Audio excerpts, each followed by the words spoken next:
YouTube, and welcome back to the Loose Transistor channel. I'm your host Lucas, and we're here today to finally talk about Butterflight. What the hell is Butterflight? Many of you are probably asking yourselves.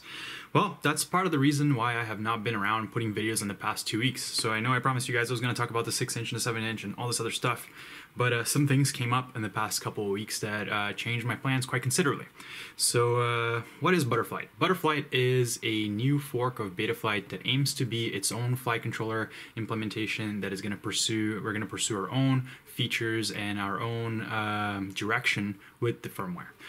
What we're really focusing on right now is on the flight performance of the quad. We want to provide you guys with quads that fly really well for 5-inch, 6-inch, and really focus on freestyle and racing pilots. We want to eliminate prop wash. We want to make your quads fly as buttery smooth as we possibly can.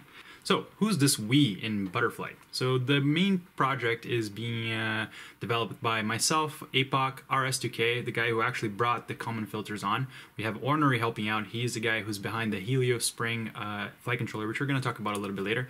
And we have a lot of the community rallying behind us and helping us develop this thing further. So you can expect to see many updates in the future and see this flight controller software taking a direction all on its own and trying to provide you guys with the best flying quads that we possibly can. So I'm going to give you guys a little bit of the genesis as to how Butterflight came to be and why we decided to depart in this direction. So you all know that RS2K developed the common filters and he brought those over to Betaflight a few months back. And everybody was like, oh, this is great. And even myself, when I tried the common filters, it actually solved my biblade issues. I can fly biblades now and they fly super freaking smooth. There's no more turkey calling. The quads just flew great. So I was like, man, this is great. This is a step in the right direction. Unfortunately, shortly after we got a 3.3 release candidate with the common filters on there, the Betaflight developers decided that they wanted to try out Biquad FIR2, which is what they believe to be an equivalent implementation of what common filters do from RSK, but they wanted to try this Biquad FIR2 because it uses less CPU cycles. So what they did was they actually took it out from 3.3 and they only made it a compile option. So if you're familiar with compiling software, you could go in and compile your own. I started talking to APOC about this, and we both tried to compile the hex with common filters because the Biquad FIR really wasn't working for us and it was really flying like crap. So we tried to do that and we couldn't do it. So APOC did some more digging and found that by accident they had omitted the option that allows you to compile. So APOC being APOC, he decided to go ahead and craft a better solution. So he curated the FKF CLI option for you to be able to switch back and forth between Biquad and FKF. And we were all like, hey, this is great, awesome. Well, let's just get this in so that we can start testing and, you know, test both back and forth so we can really get an accurate perspective from the pilot side what that feels like. Because I know what the math looks like and I know that the math on both of them are very, very equivalent. But in the end of the day, when it comes to flying and what the quads feel like, I can tell you that they're not quite the same. So APOC tried to get that through the Betaflight devs, and they decided that they weren't going to have any of it because they were in a feature freeze and this and that, and there's a lot of politics and feelings involved with Common and RS2K and all that other stuff, so it became pretty much impossible for us to get that through. Which is when we started talking about this and we figured, you know what, let's fork this and let's offer just this special hex for people. So we tried to do that, and originally the plan of the project was to literally just provide you guys with FKF-enabled hexes, but that actually ended up falling through because the Betaflight developers said, nope, you got to fork the configurator and you got to do this and you got to do that, and they made it very, very difficult for us to just provide that simple hex. I even got hit with a GPL violation and this and that. So we figured, let's team up, let's make a fork, and let's make it happen. And that's exactly what we did. We created Butterflight and we launched it pretty much last week, and we've been trying to just keep up with all the questions and everything that's been going on and trying to bring you guys the best flight experience that we can.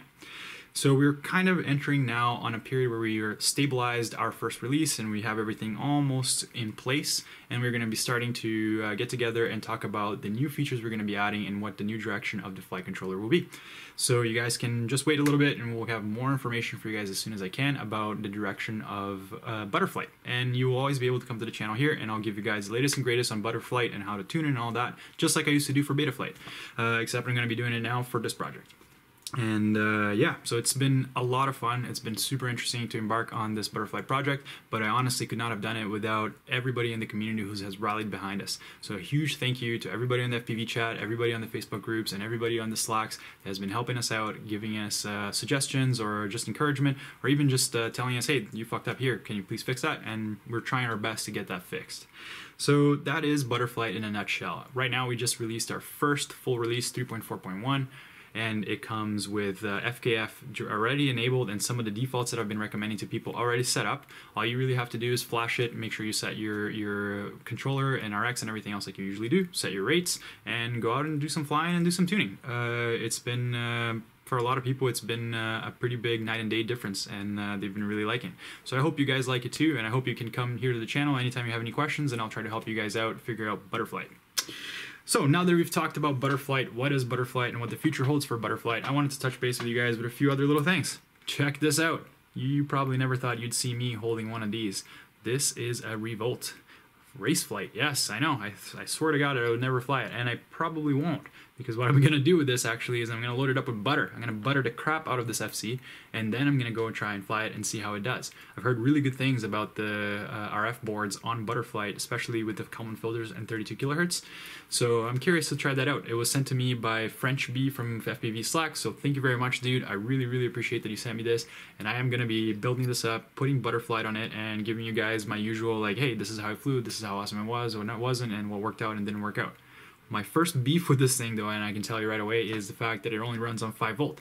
So now I have to go get a PDB to make this work and all that other stuff, which is just annoying. I'm really, really used to flying these guys here, the CL Racing F4, which basically have a PDB and everything built in all the way up to 6S. It just makes the build a lot easier.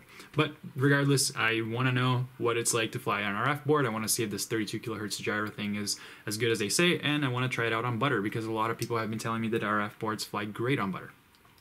I was actually just out today testing out, I tested out the, let me grab it here while you guys are on the line. So I tested out this little guy here, the Baby Hawk, or I've been calling it the Butter Hawk now.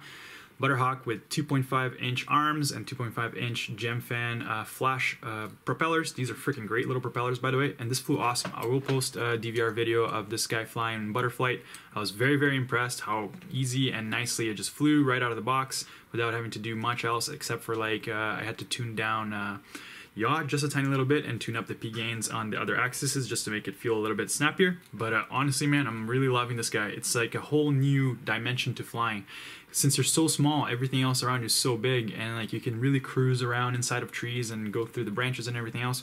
No big deal at all. And when you crash, they just kind of just bounce around and nothing really happens. So I'm really digging this micro, especially with the 2.5 inch props. I would really recommend this over the 2 inch actually, because the 2 inch just does not have enough power. So I tested this guy. I flew my 5 inch bi-blades with the gem fan here, 51-52 flash. No more turkey call, like zero turkey call on Butter. This thing flew amazing.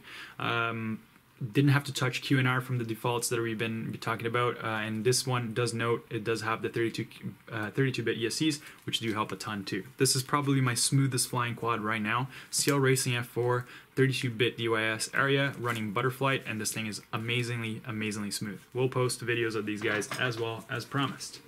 Now, you guys that fly 6 inch and bigger quads, I know that there's a lot of problems with MTO and different vibrations that you get with 6 inch and larger. And I've been having really good luck with the Hive 6 inch with these props right here, the Gemfan 6042s, the Flash as well. These are very nice props, very well balanced, and they actually kind of sound nice. But I was very surprised because on Betaflight 3.3 and 3.3 RC2, this guy flew pretty okay, but I always had these jello oscillations at mid to high throttle, which were really, really, really annoying, and I tried to tune them out many times and I never could. But with Fast Kalman on Butterflight, I was able to do so by just cranking up R to about 112 and then messing around with the peak gains until everything was happy. And man, this is awesome. Like for a 6 inch like this to be flying without any of the jello and without any of the weird like turkey calling that it does sometimes at high throttle, it's pretty great. So I'm very, very impressed with that. Hive 6 inch has been flying awesome for me. Now, I did try the 7 inch on Butterflight as well, and although it wasn't as perfect as the other two, it did help. Now I'm still getting turkey calls at very high throttle, so when I max out the throttle, I can hear it on the props. It kind of does a brrrr, which is not great, but it's minimal and it's better than it was before. So everything below that is pretty good, but the high throttle is still a problem, and I'm still trying to figure out what it is. It might be that the props are just too big and they're actually just fluttering and vibrating at the ends, because these are not super, they're not that sturdy of a prop. They're very, very flexible. So I think that might be what's going on. I'm gonna play around with it some more, try to tune it a little bit more and see how that goes. But here it is, man, the 7-inch high frame that I've been talking to you guys about. This thing is amazing. I'm really, really enjoying it because it's so damn light. The power generated by these motors here, even though they're just 1900 kV running on 4S and such a light frame, it's just amazing. You can do like the craziest hang times because it just goes whoop, and it just hangs there. It's almost like it's on floaters. It's amazing. So I'm really, really happy about that. I'm just waiting to get a crossfire unit to put on this thing so that I can finally start using it as a long range. Right now I'm just using the XM Plus, or sorry, the RXSR. And although they're good, solid range, great RX, they're just not quite what I'm looking for this guy. I want this to be a long range cruiser for me to fly around, maybe take it out to a lake or something like that, and just do a really nice long cruise. So guys, that's pretty much where I've been. I've been working really, really hard on Butterflight. I will try to keep up with the channel as much as I can and give you guys all the new information of what we're working on in Butterflight, how it works, how to tune it, and all that good stuff, so you get information firsthand from me. But yeah, it's been just a lot of work trying to get all this together in the past couple weeks. So that's why there has been 0 videos and 0 action from me on YouTube. So I do apologize for that, and I hope to bring you guys even more cool stuff with Butterflight on the horizon. So guys, as always, thanks for watching, and make sure you butter your quads.